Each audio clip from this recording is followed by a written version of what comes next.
On va se plonger dans une expérience de pensée assez fascinante. Imaginez une seconde que tout s'effondre. Vraiment tout. La civilisation telle qu'on la connaît n'existe plus. La grande question, c'est comment on fait pour tout reconstruire? La source de cette analyse nous le rappelle bien, lorsqu'un monde est détruit, un nouveau prend sa place. C'est une loi universelle. Ça pose tout de suite le décor. En fait, l'histoire n'est pas une ligne droite. C'est plutôt un cycle sans fin de chute et de renaissance. C'est une perspective qui est à la fois un peu terrifiante, mais aussi pleine d'espoir. Et là, la question devient très concrète. S'il n'y a plus d'électricité, plus d'internet, plus de supermarchés, par où est-ce qu'on commence? C'est vraiment ça le défi au cœur de notre exploration. Bon, alors, allons-y.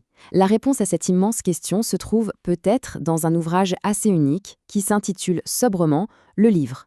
Et il est présenté ni plus ni moins comme le manuel essentiel pour cette tâche monumentale. Ce qui est vraiment intéressant, c'est sa philosophie.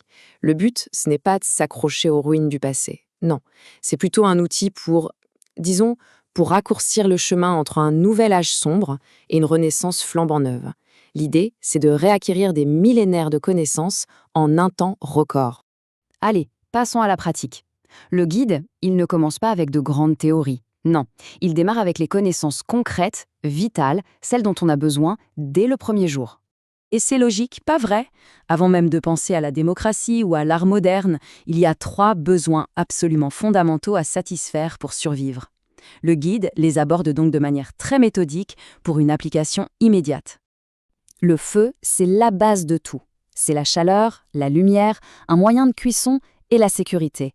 L'une des méthodes les plus fiables, c'est celle de l'arc, une technique ancienne mais éprouvée. On peut dire que c'est le tout premier pas technologique pour reprendre le contrôle de son environnement. Ensuite, l'eau. Boire de l'eau non traitée, c'est un des moyens les plus rapides de tomber malade et de mettre un terme à l'aventure. Le guide propose donc cette solution simple mais super ingénieuse pour la filtration.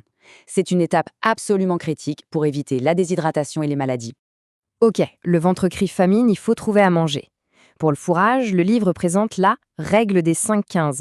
C'est une approche très méthodique pour identifier, en toute sécurité, si une plante est comestible ou non. C'est le genre de connaissance qui peut sauver la vie quand chaque baie inconnue est un poison potentiel.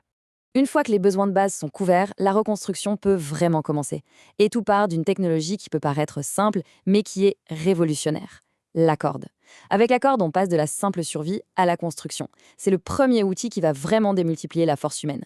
Et il faut voir tout ce qu'on peut faire avec. Construire un abri, poser des pièges, transporter des charges lourdes.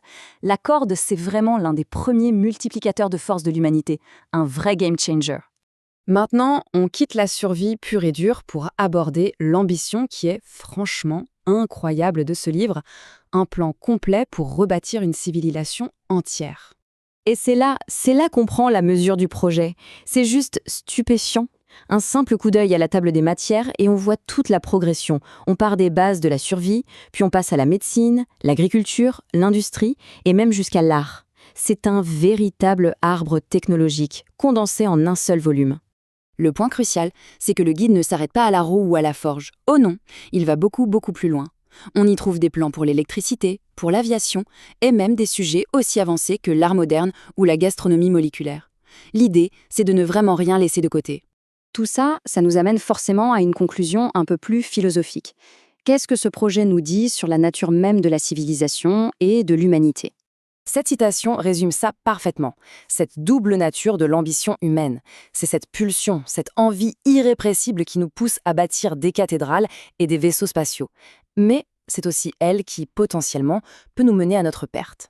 Au final, ce guide, c'est presque un miroir. Il reflète une caractéristique fondamentale de l'être humain. Cette insatisfaction permanente face au statu quo, cette volonté acharnée de comprendre, d'innover et de laisser une trace, peu importe les circonstances. Et on se quitte sur cette dernière question, une question assez vertigineuse.